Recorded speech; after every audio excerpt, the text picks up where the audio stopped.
시장의 흐름이 궁금하시다면 어떤 종목을 매매해야 될지 고민이시라면 지금부터 함께 하시죠. 김종효의 선택, 픽 시간 출발하겠습니다. 이사님 안녕하세요. 안녕하십니까. 네, 오늘도 시장은 좀 약세를 보입니다. 지난주에 6개월 만에 2,700선을 회복해서 기쁘다라는 생각을 했는데 하루 만에 간당간당한 흐름이 나오고 있는데요. 지금도 0.8% 낙폭을 줄이긴 했는데 그 이후로 더 줄여지진 못하고 코스피가 흘러가더라고요. 이사님은 오늘 오전장에 대해서 어떤 판단을 하고 있을까요? 내용부터 보시죠. 2,700선 스윙 장세가 지속되고 있다. 박스권 좀 언제쯤 뚫을 수 있겠습니까? 네, 일단 뭐 삼성전자가 급등을, 그러니까 레벨을 확실하게 올려주는 그런 상승을 하던지 아니면 삼성전자에 준하는 정도의 강력한 상승 모멘텀이 있는 대형주들이 대거 올라가는 그런 양상이 나타나야 될 건데요. 우리는 뭐 시가총액 방식이니까 그거 외엔 방법이 없는 네. 거죠. 그런데 지금 뭐 두 가지 다 쉽지 않고 여전히 종목 장세 전개되고 있으니까 뭐 5월 초반부터 계속 동일한 말씀드리고 있는데 좀 뭐 지수 관련해서는 급등할 가능성, 급락할 가능성 둘 다 별로 단기적으로는 안 보인다. 그래서 여전히 종목 장세일 걸로 보여지고 있고요. 그런 종목 장세다 보니까 실제로 종목들 중에서 좀 단기 과열됐다가 좀 열기시켰다가 다시 가는 종목군들이 많이 발견되고 있기 때문에 뭐 현재 어떻게 보면 가장 유리한 분들은 단기 트레이딩을 조금 활발하게 잘하시는 분들에게 가장 유리한 장세가 아닌가? 뭐 그런 분들의 입장에서는 지수보다 수익률이 굉장히 높을 것 같고요. 만약에 그렇지 않고 어떤 종목을 선택해서 쭉 끌고 가시는 분들은 생각보다 지수 대비 수익률이, 지수는 별로 움직이지 않았지만 지수 대비 수익률이 좀 낮을 수도 있는 그런 장세 흐름이 아닌가 이렇게 보여집니다. 2,700선에서 움직이고 있는 국내 증시 결국 특징은 개별 종목 장세다라는 게 오늘도 이어지고 앞으로도 그럴 가능성이 높다라는 판단입니다. 실제로 오늘 어떤 섹터가 잘 가나 찾아보니까 없어요. 뭘 찾기가. 정말로 재료 있는 종목 중심으로 움직이더라고요. 그래서 김종효 이사님은 오늘 가장 주요하다라고 본 섹터가 무엇일지 김종효의 섹터 선택도 받아봤습니다. 첫 번째로는 2차 전지를 꼽아주셨어요. 전고체 중심으로 오늘 좀 상승을 하더라고요. 지난주에도 2차 전지 바닥 시그널이 조금씩 확인은 됩니다. 신규 매수의 경우에 유효하겠습니다. 라고 힌트를 주셨어요. 동일하십니까? 네, 그래서 저는 바닥은 확인했는데 그러면 이제 V자형의 반등이냐가 중요한 건데요. 네. 그런 V자형의 반등은 뭐 단기적으로는 없고요. 뭐 중장기적으로 나타날 가능성이 있겠지만 뭐 단기적으로 전기차가 그렇게 드라마틱하게 올라오지 않는데 어떻게 뭐 올라가겠습니까? ESS? 뭐 지금 당장 ESS를 짓는 것도 아니고 ESS용 전지가 NCM이 될 것인지 LFP가 될 것인지도 불확실하잖아요. 오히려 뭐 ES 쪽으로는 LFP 쪽이 낫다라고 하는데 LFP 우리가 만들어서 ESS에 납품할 수 있는 건 빨라야 내후년이에요. 그래서 그런 측면에서 봤을 때 지금 V장의 반등은 없지만 일단 우리가 우려했던 마이너스 성장은 없다. 그러니까 꾸준하게 성장은 하고 있고 다만 우리가 작년에 생각했던 만큼의 빠른 성장도 없을 뿐이죠. 그래서 저는 그 느린 성장은 이어지고 있는 관점에서 보면 또 P는 늘어나지 않았지만 Q는 늘어난다라는 관점에서 보면 기존에 보유하고 계시던 분들이 물량을 늘리기엔 부담스러워도 신규 매수 관점에서는 충분히 살 수 있고 바닥을 찍은 이후에는 일정 부분의 박스권으로 전환할 가능성이 높다. 다만 그 박스권의 성격이 저점이 계속 올라가고 고점도 조금씩 올라가는 그런 상향 박스권이면 가장 좋을 것 같은데요. 뭐 그렇게 전개될지는 조금 더 지켜보도록 하죠. 하반기 실적이 개선된다면 충분히 가능성이 있어 보이기 때문에 저는 뭐 삼성 SDI, LNF를 보고 있지만 그 외 대형주들도 전체적으로 조금씩 회복할 가능성이 있다. 그래서 전 최소한 바닥은 찍었고 지금부터는 박스권으로 전환할 가능성이 있는데 우리가 흔히 얘기하는 그런 직사각형 모양의 박스권이냐, 일정 가격대를 유지하는 박스권이냐, 아니면 저점과 고점이 느리지만 조금씩 올라가는 박스권이 될 것이냐의 차이가 있다 정도로 말씀드리고 싶습니다. 천리를 내다보는 김종효 이사. 지난주부터 2차 전지 시그널 나오고 있다는 포인트 그 이후에 계속 상승세를 보여주고 있습니다. 어쨌든 저희가 잘 기억해봐야 되는 섹터일 것 같고요. 하나 더 보죠. AI 모멘텀이 다시 한번 살아날 수 있을까요? 애플 개발자 회의를 앞두고 이게 좀 기대감이 연결될 수 있을지도 궁금해요. 의견 주시죠. 네, 두 가지의 이제 빅 이벤트가 있는 거죠. 네. 엔비디아는 주식을 분할할 거고 애플 같은 경우에는 일단 그 개발자 회의에서 어떤 얘기가 나올지가 중요한데 둘 다 핵심만 짚어드리면 애플은 자기가 뭐 한 게 있나? 싶은 거죠. 그러니까 결국은 챗GPT나 남의 거 가져다 쓰겠다는 얘기밖에 없는 거잖아요. 그걸 얼마나 최적화할지 정도가 관건인 거고요. 지금 뭐 제미나이나 챗GPT로 의미 있는 어떤 생산성이 나오고 있나요? 그렇지도 않거든요. 그래서 애플은 다르게 할 수 있는지 정도가 체크 포인트고, 그렇게 본다면 과거 엔비디아 이벤트도 말씀드렸다시피 이벤트에 임박해서는 비중을 줄이는 게 답이다. 물론 비중 줄인 후에 더 올라갈 수도 있죠. 그러면 다시 사면 되는 거고요. 어쨌든 이벤트를 중심으로 해서는 차익 매물이 흘러나올 가능성이 높다 쪽에 포커스를 맞춰보실 필요가 있는 거고요. 그런 의미에서 조금 많이 올라온 BH 같은 경우에는 어느 정도의 차익 매물도 생각할 필요가 있겠다라고 말씀드리고 싶고, 두 번째로 엔비디아가 이제 주식 분할하잖아요. 이거는 펀더멘탈 얘기가 아니라 수급적인 얘기인데, 전에도 한번 말씀드린 적이 있는데, 소위 이제 공매도를 그동안 생각했던 사람들은 완전히 전략적으로 실패한 거잖아요. 네. 그래서 대부분 다 쫓겨나면서 가격을 추가적으로 상승시킬 수밖에 없었는데, 10분의 1로 가격이 낮아졌을 때는 새롭게 옵션 가격이 설정될 수 있을 거 아닙니까? 그러면 그동안 숏을 치고 싶었던 사람들에게는 또 기회가 될 수 있는 거예요. 그러니까 떨어진다는 얘기 아닙니다. 네. 엄청난 공방전이 벌어질 수 있거든요. 그러면 엔비디아 관련주도 단기적으로는 펀더멘탈과 상관없이 수급 공방에 의해서 주가의 변동성이 커질 수 있다는 얘기가 되는 거죠. 그래서 우리나라보다 미국 시장은 종목 옵션과 종목 파생 상품이 더 많은 시장 특성이 있기 때문에 가격이 그렇게 급변했을 때 파생 상품 쪽에서의 치열한 매매 공방의 변동성을 한번 우리가 의미 있게 봐야 되지 않느냐. 그래서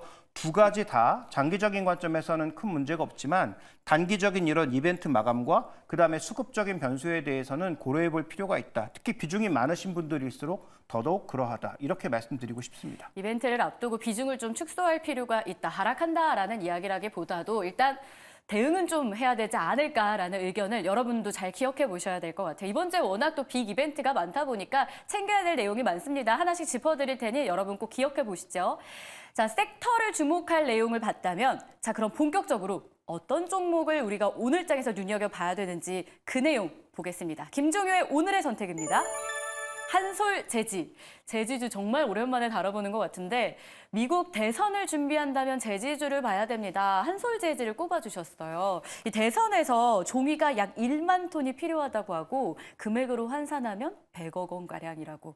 대목은 대목이네요. 네, 뭐 그렇기도 하고요. 그다음에 최근 들어서 한솔제지가 신고가가 난 적이 살짝 있었습니다. 그래서 뭐 이게 왜 신고가 같지 하고 뭐 찾아보다가 저도 관심이 아예 없었기 때문에 1분기 실적이 어떻게 나왔는지도 몰랐거든요. 네. 근데 1분기 실적이 생각보다 좋았더라고요. 그러면 이게 단순한 단기적인 포인트인지 뭔가 변하고 있는 것인지는 한번 체크해 볼 필요가 있잖아요. 그래서 뭐 사고 말고는 뭐 각자의 판단이겠지만 저는 이렇게 신고가가 났다가 뭔가 정체되고 있는 종목에 대해서는 연속성이 있는지 정도는 점검해 볼 필요가 있고 현재 주가 레벨이 어디에 있는지 정도는 점검해 볼 필요가 있다라고 생각하는 주의이기 때문에 한번 살펴보고 싶습니다. 지금 자리에서 여러분 살펴보신다면 향후의 대응이 훨씬 편안해지실 것 같아요. 한솔제지 어떤 체크 포인트들을 저희가 봐야 되는지 하나씩 열어보겠습니다. 첫 번째 포인트입니다.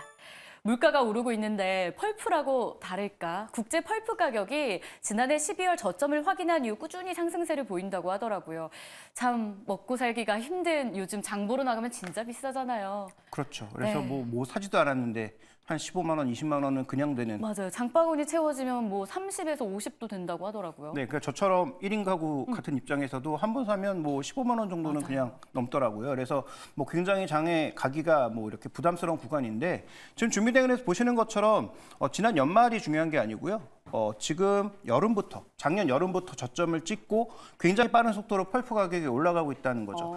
한솔제주는 이거 말고도 장화 공장이 여러 가지 이슈로 잠시 쉬었다가 재가동되면서 나타나는 물량 기준의 효과도 있고요. 그다음에 펄프 가격이 상승하니까 자연스럽게 가격을 올릴 수 있는 그런 요인들이 만들어지는 거죠.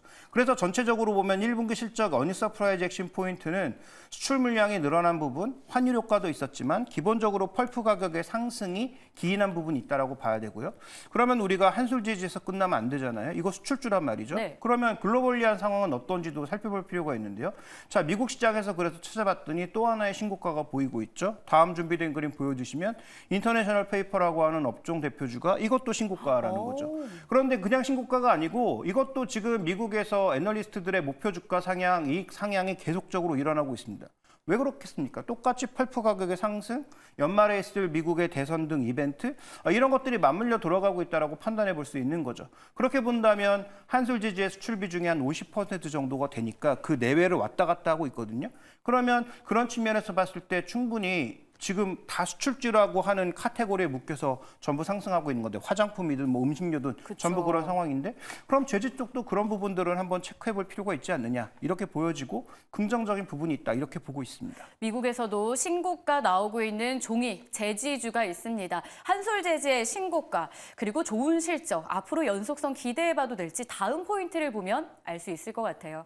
이게 사실은 성장 동력이라는 부분이 참 투자자들을 설레게 합니다. 어떤 동력이 있습니까? 네, 우리가 이제 제주주라고 하면 우리나라에서는 크게 보면 두 가지로 나뉘죠. 인쇄용지를 포함하고 있는 쪽과 그렇지 않은 쪽. 네. 소위 이제 골판지만 만드는 쪽과 인쇄용지를 가지고 있는 쪽 이렇게 구분하게 되는데 한솔재질은 업계 1위이고 나름 그래도 뭐 현금도 좀 있고 그다음에 충분하게 배당도 하는 그런 기업이다 보니까 이 기업은 성장 모델이 조금 다르다라는 거죠. 그래서 제지 가격이나 펄프 가격이 움직이면 연동하는 게 아니라 장기적으로 보면 준비된 그림 보여주시면 미래 소재 쪽에 꽤 투자를 하고 있다라는 것도 아실 수 있습니다. 물론 이게 지금 매출에서 큰 비중을 차지하는 거 아니에요.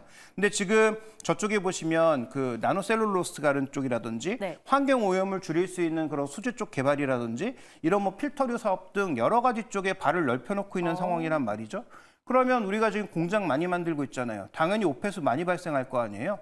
그런 측면에서 향후 미래 소재와 관련된 부분에 종이 관련된 부분도 분명히 역할을 할 가능성이 있다는 측면에서 본다면 저는 이건 최소한 지금 당장은 아니지만 먼 미래로 봤을 때 멀티플을 상향시킬 수 있는 성장 요인이다. 이렇게 판단하고 있는 것이죠. 그러면 주가 매력은 어떨까요? 이게 사실은 많은 분들한테 가장 궁금한 내용일 것 같아요. 세 번째 포인트로 가격과 연동해서 저희가 이야기를 전해드릴 텐데요. 한솔재지 가장 적정한 가격 어느 때로 보십니까? 네, 이제 시장에서 가장 주목하고 있는 건 미인주잖아요. 네. 이게 미인주가 아니다 보니까 관심이 없다 보니까 뭐 이래도 되나 싶을 정도의 처참한 가격을 보여주고 있는 거죠. 자, 지금 현재 주가 밸류에이션을 보시면 지금 준비된 그림을 한번 확인을 해보도록 하겠습니다. 주가도 지금 현재 구간에서 10,000원대를 보이고 있는데 올해 지금 기대하고 있는 배당 금액이 한 600원 내외 정도예요. 10,000원 아래로 내려가면 배당 수익률도 6%가 넘는 거죠. 그러니까 그런 측면에서도 메리트가 있고 장기적으로 봤을 때 배당을 계속 늘려나갈 걸로 예상을 하니까 그러면 이 종목은 10,000원 아래에서는 일단 배당 관련 투자에서도 매력이 있는 거예요.